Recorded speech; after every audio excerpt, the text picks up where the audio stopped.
Welcome back to Extracted. My name is Jared. Shannon is here, and today, I don't want to put too much pressure on this moment, but I think this could be one of the most fantastic gatherings of humanity that has ever been seen on the planet. Because today, Shannon Boyles, do you want to do the introduction of your niece? Yes, I do. Because as much as I don't want to sound like that annoying aunt, I gotta say that I am very fortunate to be related to one of the brightest minds in biotechnology. And this young woman is going to change the world with what she's done. And not only is she a PhD, but she is a incredible skier, ice climber, funny, humble, wonderful person. And her name is Dr. Charlie Childs, and her company is called Intero Biosystems. And just remember that name, everybody, because she's going to be doing big things. Okay, well, I'm going to introduce Liz, because if there were fantasy football for entrepreneurs, she would be my quarterback. I absolutely admire this woman. She is a force to be reckoned with, and great sense of humor, and an incredible amount of patience, as I may have helped forge in my tenure at her company. But she is here because I think that we could make a great conversation between her and Charlie about Charlie's future. Because here's the situation. This is what I understand, Charlie. You wrote a dissertation, and you defended this dissertation, and that went well, right? I think so. They let me leave, so that was pretty good. That was a good start. And then, so the dissertation then turned that into a business. Yes. Does that happen often? I wish it happened more. There's no jobs left in academia, but sometimes it happens, mostly on the coast, not a lot in the Midwest. So I'm excited to be here. Okay, so you're in Ann Arbor, in Michigan, and you defended your dissertation, got the PhD, and I mean, sometimes you hear people say years after they defend their PhD, I'm not doing a lot with it, but you're doing everything with it. So explain exactly what Intero is doing, because I like talking about it. I'm very excited. Well, I could talk about it all day. Sure. Yeah, we take human pluripotent stem cells, so it's like an adult cell. You can take it off of any cell in the body. So I could take some of my skin and turn it back into a cell that's like what you would see in the womb. So it can turn into any cell in the body, and we ask them very nicely to turn into intestines, and they turn into little miniature intestines. And we're using them for preclinical drug screening. So hopefully someday to replace animal testing, because right now, before we go into human clinical trials, you have to test it on at least 2 animals, and it's usually mouse, dog, mouse, monkey, cat, dog. And it's, not only are they not human, but it's also just ethically questionable. I personally hate it. So we're hoping to one day replace that step in the process, but at least for now, supplement it and get some better data to find safer and more effective drugs to go into the clinic. Look right into the camera and just tell the world she's actually making tiny human organs. In where she's sitting, there might be a tiny heart. They're called organoids. Organoids. The little organs. Yeah. You should have trading cards for organoids. I'm Harry the Heart. So so Liz, now Charlie, you're about to go to South by Southwest. Yeah. Yeah, and you're going to be pitching. I will be pitching. And you're going to be in the bro fest, in the testosterone of the community. Testosterone. Now, Liz, I know Liz has been through it. She has. Am I right to say this is your second business? Yes, my second business, yes. Because you sold the first one. Wow. And a lot of people would be like, oh, I'm going to take this money and tan for a year. She started Suna. And then, and I'll just tell your story with it if I get a little teary-eyed. Great. You're doing great. She started Suna, right? She thinks it's a great time to start Suna. But COVID's like, actually not, sister. But that forges even more innovation from her, thus making a very successful company that's creating content for brands with standards, which, by the way, I love that tagline you have on your page. It's almost like a little poke in the eye to AI. I don't know if that's 100%, but a little bit. A little bit. But they do use AI at Suna as well. I know this, but they also have people there. They have very incredible, talented creatives turning content or making content for companies so that they don't have to try to figure it out on their own. And it's a super convenient way to do it all online. Now, when the time I've known you, Liz, there's just something I know, that whenever I'm around you, whenever I'm talking to you, I'm going to walk away inspired, because you've been through the shit. One of my favorite phrase is you Shawshank to the shit tunnel. If you haven't seen Shawshank Redemption, do, so that phrase makes sense. I've seen Shawshank Redemption, yeah. Right.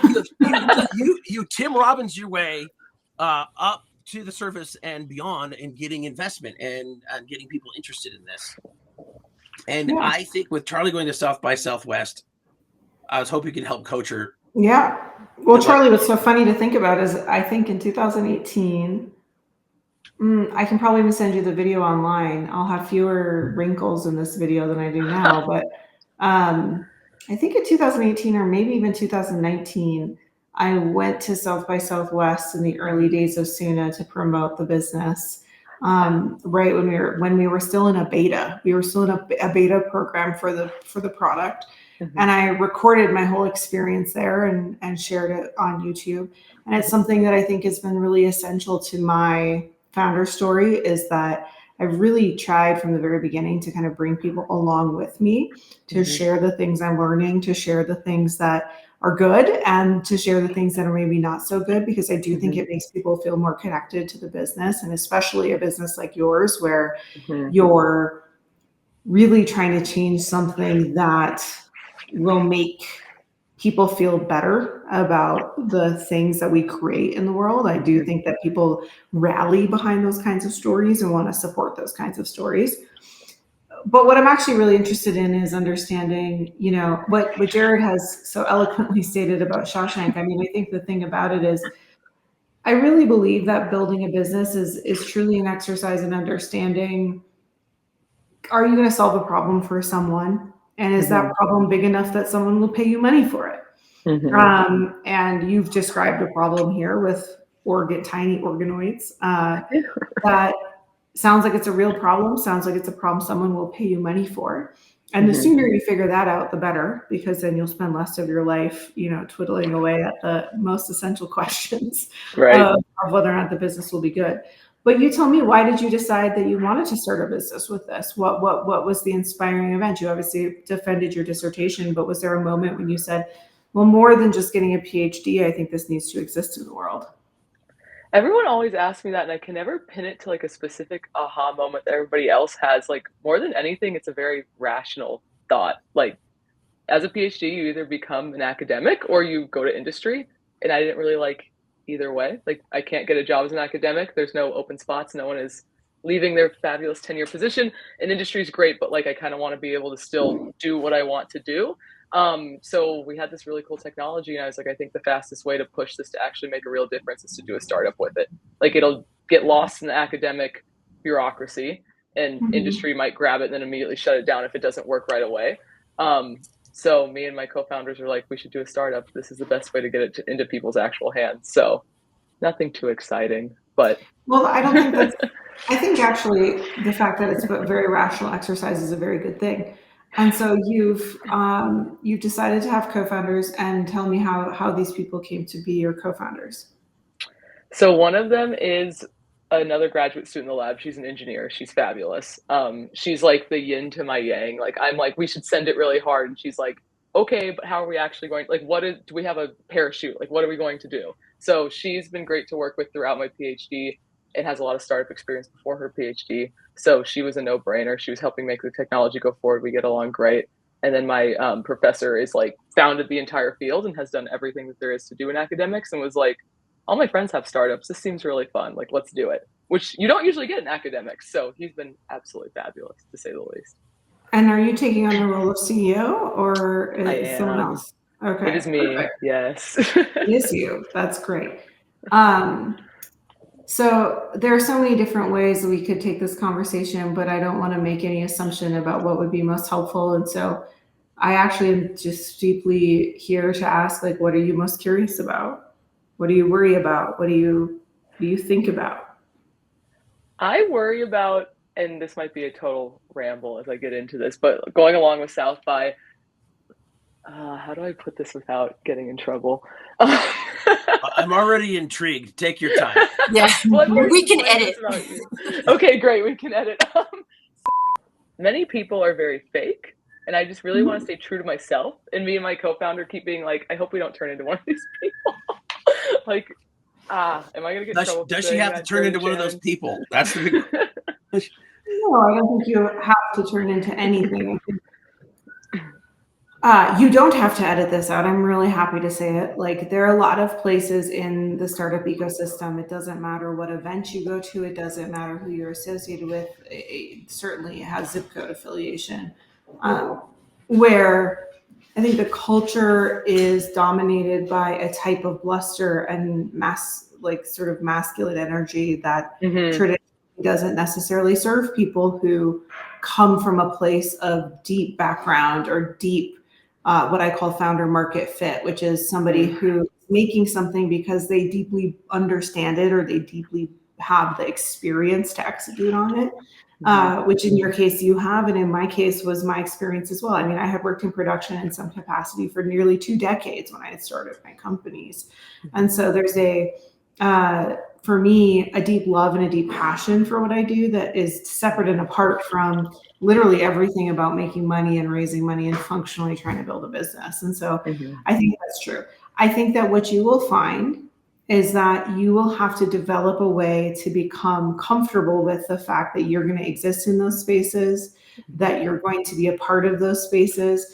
But hopefully what you do is that you develop the confidence and the self-assuredness to understand that you get to decide how you show up in those spaces. You get to decide how you behave in those spaces. You get to decide who you associate with and who you spend time with. And those are the things that I think ultimately end up shaping the founder and shaping their leadership style. The other thing I would offer is, look, there's actually something quite right with the kind of fake it till you make it and self-promotion mechanism that these people so firmly believe in. And it's what's right about it is that we live in an attention economy, and that you do in fact have to get people's attention, and humility is rather boring. And so there's a reality to understanding that and trying to figure out what is a place of grounded confidence that I can drive interest in what I'm doing, and what is a place of like imagination that I can operate within. So, you've described to me an imagined universe where there won't be animal testing because organoids exist in the world. Well, that's a beautiful thing to imagine. You're not doing that right this second. We haven't eradicated all animal testing, right?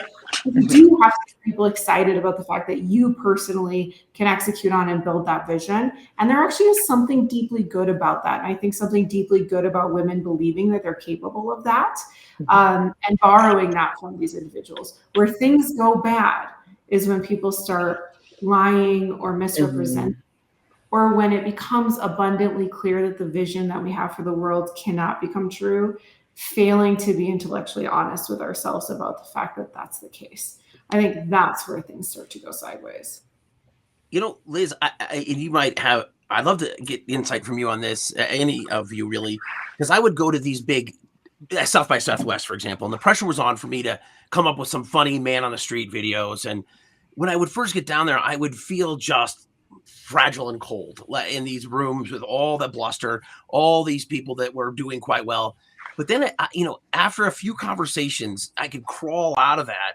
And I found that people were kind of excited by what I was doing, just by creating this digital swag of the experience, whether I was making fun of them or not. It was weird. Like, once I gained that confidence with the microphone, I could ridicule someone I had just seen on stage pitch like a god, and then suddenly have them in a one-on-one where they were appreciated being roasted for some dude's man on the street video. That was my little bridge to confidence, is just getting in these conversations. Like, what did you find that helped get you to that point? I think that the thing that, unfortunately, there's like 3 things that really help build any founder's confidence, which is 1, repetition, right? You have to just repeat it. You have to practice it and repeat it and repeat it and repeat it. 2 is unfortunately exposure therapy. None of these are good things, right? These are things that are like deeply boring and deeply awful, but like putting yourself in situations where you're going to be rejected, you're going to be treated oddly, you're going to find yourself, people wondering. I remember one time someone asking me, I just pitched my business, and someone said to me, well, how many pictures are really on the internet? And I sat there just absolutely guffawing at the concept that this person didn't realize there were pictures on the internet. I mean, it was just such a funny moment of, yes, I'm deadly serious, but it just, they had no problem rejecting me, and yet I lived in a different reality, right? And then I think the third thing is you have to really, I call it like, you have to have people who love you for reasons that have nothing to do with your business. And I think cultivating and constantly nurturing those relationships, because it then allows you to kind of go out on a limb a little bit more. When I think when you feel very secure in yourself and you feel very secure in who you are and what you come home to, it is a lot easier to go, make a fool of yourself in a lot of these other contexts. I just, personally went through a really humbling process over the last 6 months where, I had to go out and raise some additional capital for the business. And, the reality of this raise was like, I was doing it the worst time of year. Like, do not raise money between October and February. It's just it's a fool's errand. And it was, rejection after rejection after rejection. And the thing that I kept reflecting on is like how much better I am at that rejection now. It really does not, I don't even think about it much. It's like, I almost get rejected now and I have the reaction of like, oh, good, one less person I have to spend time thinking about. Like, that is like, one less Christmas gift this year. So it's truly, and so I do think that those things, they do work and they add on themselves, which is good. Mm-hmm. So Charlie, you're in pitch mode. Like, you're out there talking to investors.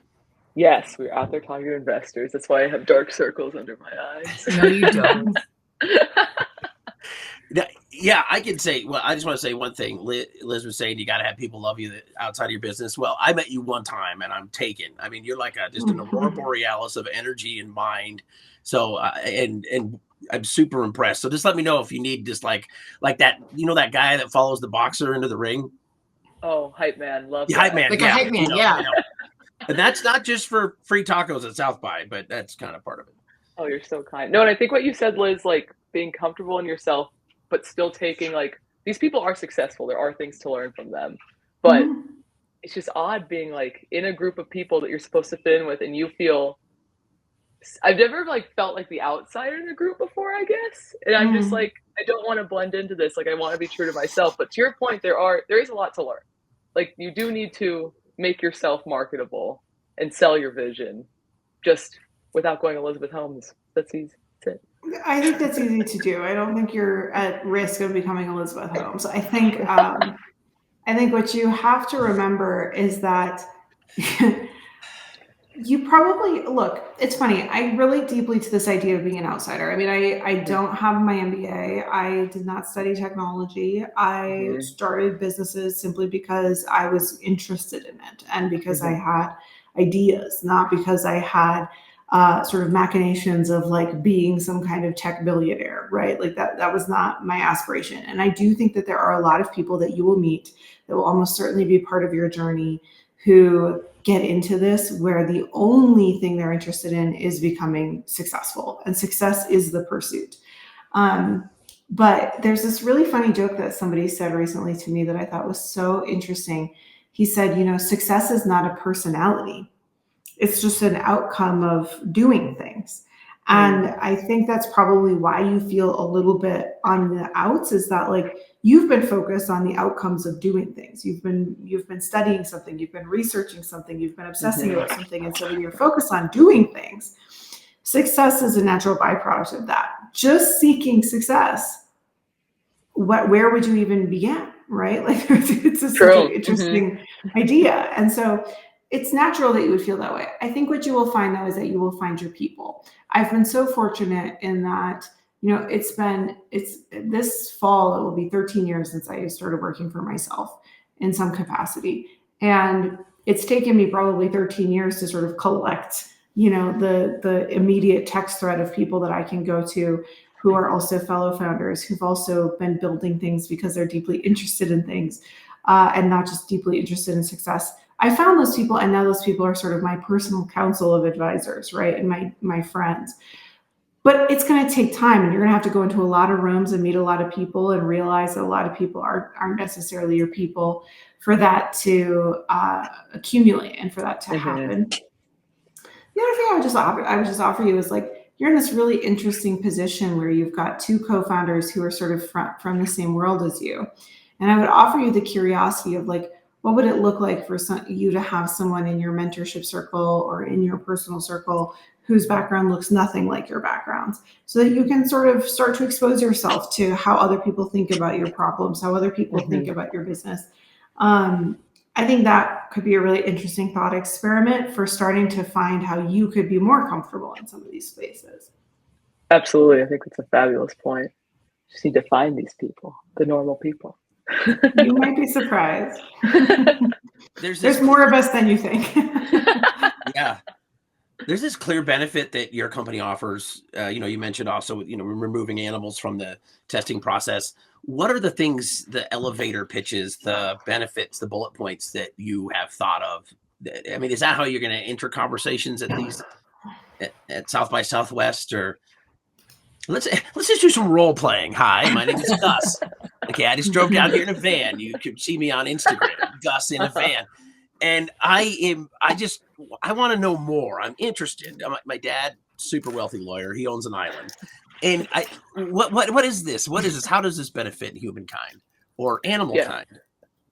Well, with Gus, this is something I really struggle with. So this is great. Like, people who aren't in the really hard science side of it, we usually revert straight to animal testing because that's something that, really resonates with a lot of people. But I would be like, hey, Gus, imagine if I could make 100 Gus mini guts, and I could test all these different drugs on them and tell you which ones work best on Gus. Wouldn't that be great? Oh, I've been doing my testing in the van, actually. Fabulous. You know what? Never mind. I'll just fund you. I got a bad strain in Denver. I was just coming in. Okay, but that's good. And right in this middle of this conversation, which is starting out great, suddenly I'm distracted by another man. We have like an 18-second secret handshake. There's a hug, some bro talk. Can you recover? Probably not. Probably not great. Probably not.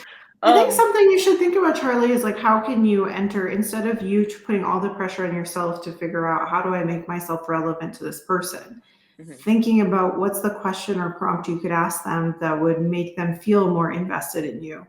And so like the Gus scenario is something where I would, if I was you in that scenario, what I would say is, Gus, have you ever had a really hard time finding a medication that worked for you?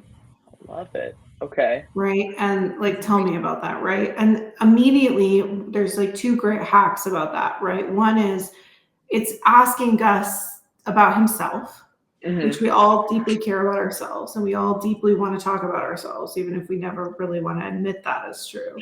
And two, it places him in the context of your value. Right. And so he doesn't have to draw dotted lines or curvy lines or circled lines to get to where you add value. You're just drawing a very straight line for him of where you add value. That's fabulous. And that also helps me set up the conversation in a way that is accessible to everybody. So that's, Liz, you are fabulous. Oh my gosh. Please keep talking. I'm just going to bring in more questions. This conversation. No, I vetted the best. And Charlie, I think the ace in your back pocket is the fact that you've got a patent, and this is your invention. And I think that trumps just about anybody trying to poke holes in the science that you're doing. And I watched your dissertation, and there were big words in there that I didn't really know, but as a non-hard science person, I got the gist of what you did your whole dissertation on and understood exactly what it is you're doing. But I think what Liz just offered is an excellent way to kind of approach some of these people, because you're going to be talking to so many people, because you're there for 3 weeks, right? I just canceled the first half. We're there for like 10 or 15 days. Yeah. Oh my goodness. That's a long time. I'm going to have so much fun. I cannot wait. I'm going to get to know you now, because on the other side, we're not you who are getting. I mean, like, who comes out of Southwest? It's 10 to 12 days. I was going to say, I think I've only ever done a week at most. It was never that long. Because I just. I'm like from Austin, so I'm like, I got to go eat all my favorite food and do all this other stuff. So I'm sure I will relax on the back half, but. and they're hooking you up with a place to stay and passes to the festival and everything, right? Just the pass, but I will happily take that not $2,000 out of my own pocket. Oh my gosh, it's so expensive. Wow. Yeah. That's crazy. It's gonna be fun. Yeah. But no, I think that's a great point, Liz, and something I will definitely be using. This is fabulous. connects them into it. Yeah, I think something that I have found is that, so look, you're you're never going to be successful trying to make people interested in you. You're going to be much more successful making basically their life seem relevant to you. So like that's sort of a switch you can do. And I go back to, you know, the idea of humility is really not that interesting. It's quite boring. I think it's a virtue for sure. And there will definitely be times in your life where you'll want to lean on that humility. But I would just offer, you know, Shannon just pointed out that you've achieved all these things. There's a really nice segue that you can go down of, hey Gus, have you ever had a hard time finding a medication that worked for you? And he'll maybe tell you, you know, about some allergy he has or whatever. And then you'll say, you know, my business, which I don't know the name of, but let's just say it's the organoid company. We make mini organs to do rapid testing of medicinal products so that we can find better solutions for people, whatever it is. And, you know, I think telling people, using that as a segue to say, I became deeply passionate about this company when I was doing research for my PhD. And I have spent the last sharing your passion, sharing who you are as part of that process. I think something that a lot of founders do is we don't share ourselves vulnerably about that process. In the very early days of my business, when I was first pitching Suna, what I would talk about is I would say, you know, in 2018, I had 5 different close friends come to me and say, I'm going to start a Shopify store, or I'm going to start an Etsy store, or I'm going to start an Amazon store. And they asked me to take their pictures. And when I told them that I was too expensive and they couldn't afford me because I had spent my entire career doing this, I said, they would ask me, well, where should I go? And I would rack my brain for where they could go or how I could help my friends. And I couldn't find a solution that made any sense. And so then I decided I wanted to build the solution that would help my friends with their businesses. And that kind of like personal story, it made people laugh, as you just laughed about my rates being too high. It made it very clear about, you know, why I cared about the problem in the first place. It tells a very natural story about the kinds of businesses that we were working with in the beginning. And I think some of that, it's like, it's a really great pitch formula. Make it real for the person, share why you care, and then make it real for the world. And so then what you end up doing, you do those 3 things. You did make it real to Gus, make it real about why Charlie cares about this, and then make it real for the world. And the version I would say is, if we're really successful with organoids, we can imagine a world where there's no more animal testing because we're able to make micro organs for any type of testing scenario, right? So you make it really big. That is a beautiful formula for walking through these conversations, feeling in control of those conversations, and also giving yourself a script. So you're not having to think of something new every single time. You know exactly how you're going to roll that out and be very confident doing it. Totally. Wow. Oh my gosh, you are fabulous. This is great. Come to South by with me, please. We have an extra room. Please. No, I'm good. I'm at a chapter. I'm actually in a funny chapter of my founder life where like I'm trying to go less places. I'm trying to be less available to people. Good for you. There's a total recipe here for just aloof confidence. Somebody says, "Oh, what do you do?" And you're like, "I make tiny hearts for a living." Or, you know, and people are like, "What?" You know, I can take your intestines and make them really small, play with them in my hand. It's whatever. It feels like you kind of own this conversation from the very beginning. Yeah, because that was what I was going to say is you have so many different applications for your technology, Charlie. You can make just about any organ, you know, and as you know, I've been asking you for a new large intestine for years. So one day. One day. But yeah, I think exactly what Liz has mentioned is just golden information. But knowing you, Charlie, and how fun you are and how easy you are to talk to, you know, what I love so much about you is how humble you are, because, you know, on paper you are, you know, PhD and super athlete and just super successful. And so, you know, I'm excited to see what's going to happen with this and how it's going to change the world. Because I don't want to give any spoilers away, but you've got big names in the medical community knocking on your door to talk to you about this. And I just think it's going to just change the world, and it's going to be awesome. And I would say that even if I weren't your aunt. You're so kind. You're gonna make me cry. You're so nice. Do you have a piece that's going out ahead of you that'll be down there? Is there some media that'll kind of preview your appearance there, so people will know to look for you or have some idea who you are before you get there? I think so. They released all the companies that they selected, and I've been getting like LinkedIn pings that people saw me on it. So I assume that's it. And then he's like the creative director of South by did like a little interview with me and posted it on LinkedIn. So it's nothing like crazy, but I've been getting some hits at least. Well, yeah, I used to do 30 events a year or whatever, and I found it was so helpful. Like hashtags are kind of dead now, but we would own a hashtag. We would just we would. I think the internet, my master's thesis was on this, kind of running the conversation, owning that conversation and how to own that conversation. And that's what I've discovered with companies. And right now, more so, hope is kind of a commodity, I might say. And people are looking for stories. They want to be comforted by stories. And I think yours is great. So I was just wondering if that's something that's out ahead of you. No, but that is something we really need to consider. It's a ton of nerds trying to run this company. So when we come to the internet side of it, it's very scary. So this is good things to think about. That's how I've made my post ever since I got out of radio. It's just been telling the stories of nerds. And because you do cool things that make money. And then I'm like, hold on, let me try to communicate for you. I would just remind you that there are two things you probably need to do as a CEO of the company. One, don't run out of money. And two, make sure that people know your company exists. And you might think that the fact that there's the sort of question mark about going on the internet is hard.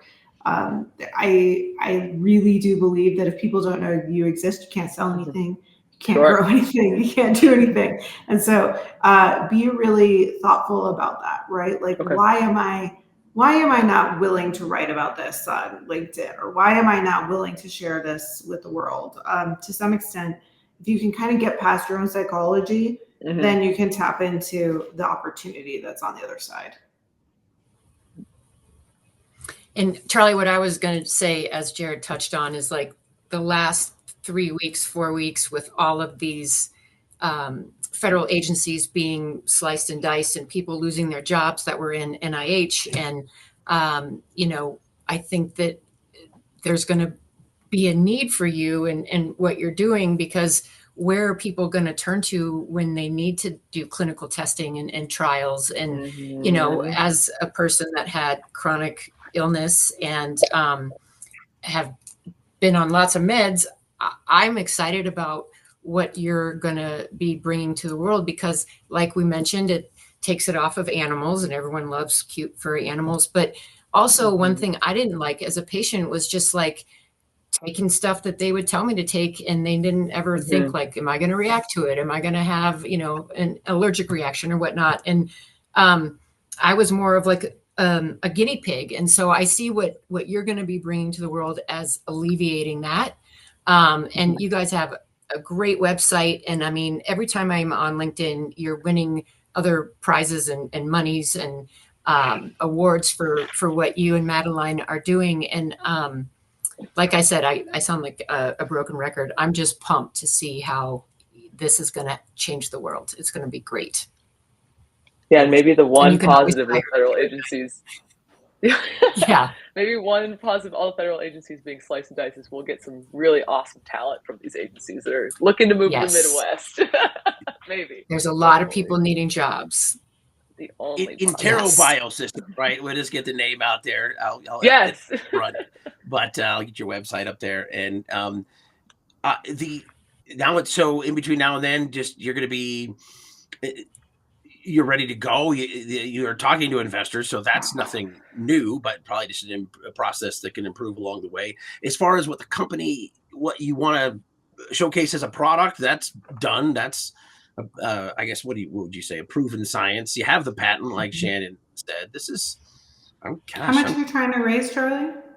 We're going for 800, but we had a lot of federal grants lined up that are no longer coming, so we are taking up to $1 million. Hoping that the grants come in. I think that number is so small that it comes across as lack of ambition and might actually be turning off investors. This is good feedback. I love this. Okay. What is like a number that makes people feel happy? Like, I don't think it's about feeling happy. It's about understanding you as a CEO and how ambitious you are with your technology. I see. And how realistic you're being. When you start raising venture, no one is trying to gauge you anymore the way academia did with how efficient can you be, how scrappy can you be, how resourceful can you be. What they're trying to judge you on is how well have you considered what it's financially going to take to get to the next stage in order to raise the next round of financing, and have you been adequately ambitious about what that's going to require. And so for your first round of financing, I think anything less than $2 million is going to sound like you don't have adequate ambition. What I'll tell you as a company, I'm on the advisory board for a company that is in the biosciences space, but for replacing microplastics with biodegradable materials. And their pre-seed was a $4 million round. Awesome. And so I think that's sort of the range you should be targeting. 2 million to 4 million is probably more reasonable in terms of what your peers are trying to raise to get to that next step. No, that makes a lot of sense. When I heard you say 1 million, I was like, yeah, that's a little low. And I just had this story that's a completely different level of amount of money, but it would change my life. Comcast Cable hired me to be their comedian. This is like Christmas 2006 or something, right? And I'm scared out of my mind because I know I really have to man up and ask for some decent money. And I'm on the phone with the guy who's coordinating the event. He's like, how much would you charge? And I'm like, okay, you got to be reasonable. And I'm like, $300. And I think that coming out of me, this is the background from where I come, is that's a lot of money. And the guy says, 300. I'm like, yeah, you heard me right. Did I just lay waste to your hopes and dreams? And then he's like, oh God, that's excellent. Last year we had to pay 2,500. So I was like, oh man, I had a baby on the way, and I was like, oh, Jared, stand up for your unborn family, you weakling. Yeah, I've been told now that if the number I say doesn't make me want to throw up, it's too low a number. This is advice I got, and I was like, in negotiations, and I was like, that's pretty good. So now I make sure I say something that makes me want to throw up when I negotiate with people. That's good. It's reasonable to think that there's a lot of revenue in the future here with all the places that are going to require this. Yeah, it's difficult. One, because we're in the Midwest, so there's like a lot of things I could go on and on about the identity that people put on any company, no matter what they are, coming out of the Midwest. But I think that will change soon. But more than anything, it's such a new field. There's a lot of like services components to it. So like a drug company sends us their compounds, we test the compounds, send them the data back. And service companies are not VC fundable. So while we will have revenue in our very first year of being a company, they see it as a negative, which I understand from their economics. So that's why we are so low. And so the VC backable version of this is people buying your organoids, not the services. Something you might consider is really just thinking about how to talk about. So this is a part that you're going to feel icky about, but you're going to have to get comfortable with. So sometimes founders like yourself are too honest. What I mean by that is if you give reasons for VCs to believe you'll never be venture backable, they'll believe you're never going to be venture backable. If you instead say, we have our first contract, it's $500,000. It is a combination of organoid sales and testing. You don't need to say more than that unless you're asked. And so sometimes what people do is they say way more than they need to say. And there are ways to get around this. If you look at my business is actually of the average contract size, roughly 50% of the average contract size is software, and roughly 50% of the average contract size is services. It has not been a problem because what we talk about it as software plus usage. How much are you using on the platform? How much are you actually activating on the tools that we're delivering to you? And so there's ways to talk about this that don't put you in the square of, now we're not VC fundable, but put you in the square of, I am VC fundable because of how I approach it, how I think about it. And then whatever your gross margin profile is, I mean, I don't know, but it doesn't necessarily mean it's not VC fundable. There's a company called Superside, which is essentially an offshoring company for graphic design services. But they're a service-based company. They raised $20 million. I mean, I do think that their whole theory is based on the gross margin profile they're able to get to by using different technology as a supplement to their core business. So it feels icky to say, don't be too honest. But what I'm really saying is don't make yourself unfundable by sharing more than you need to share. That's how I would describe it. And I think that's something we really struggle with as 3 scientists. We are too honest and we like to talk too much. So to your point, having someone who doesn't have the brain like mine would be fabulous.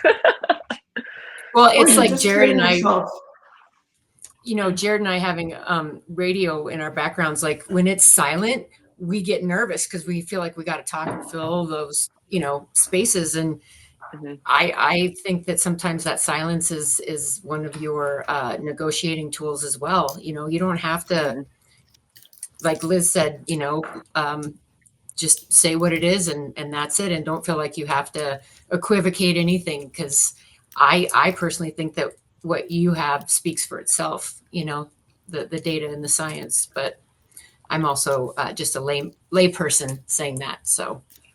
But that's who matters, like, to understand the science. That's who's paying for the science, or was paying for the science, I should say. Hopefully continues to pay for the science. Well, I don't know. And this has been Shannon, sorry, go ahead. No, I was just going to say, I would be remiss if we wrapped up and didn't get a chance to talk about the one thing that fascinates me. Anytime that Charlie was in her PhD program and she would come skiing in Colorado, she was like texting and calling people to feed her organoids.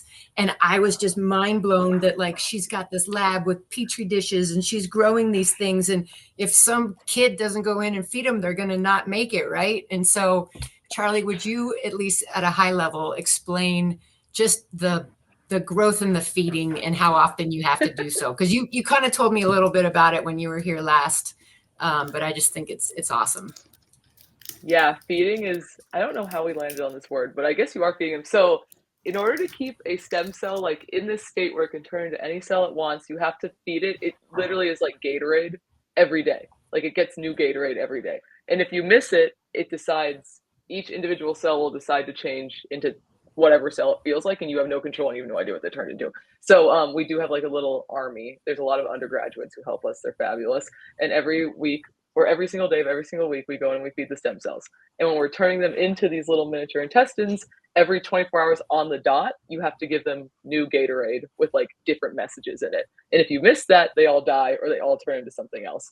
So it's very fun. So whenever, most of my PhD, I did not get to take vacations, but if I did, a very nice other grad student would take care of them. And then when they went on vacation, I got to take care of all their stuff. So just little cells flowing through Gatorade. I want to make like an aspirational Gatorade commercial for cells. Like one day you could be a heart. You got to drink Gatorade and lots of guitars.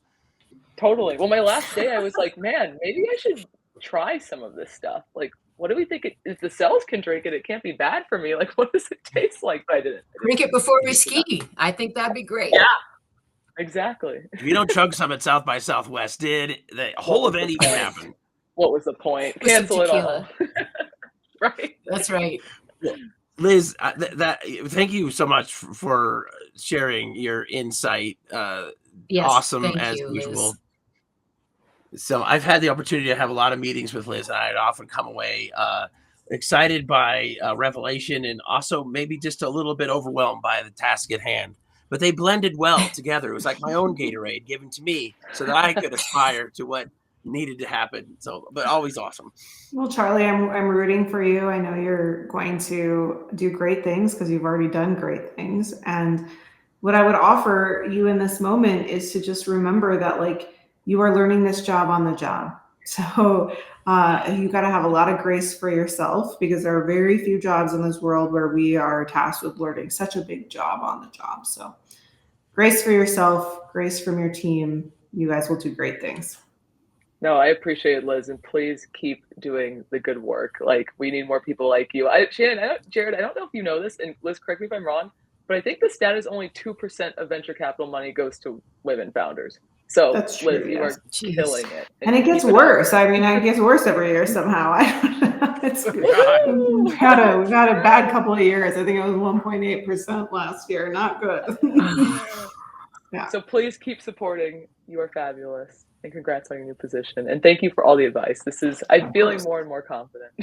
You can do it. Hey. You can do it. And good to see you. Nice to meet you, Shannon. You too, Liz. All right, Thank you thanks, so much Liz. for doing this, both of you ladies. Okay. Jared, be Thanks, well. Charlie. Get rid of that Tesla for me, why don't you? Yeah. Thank you.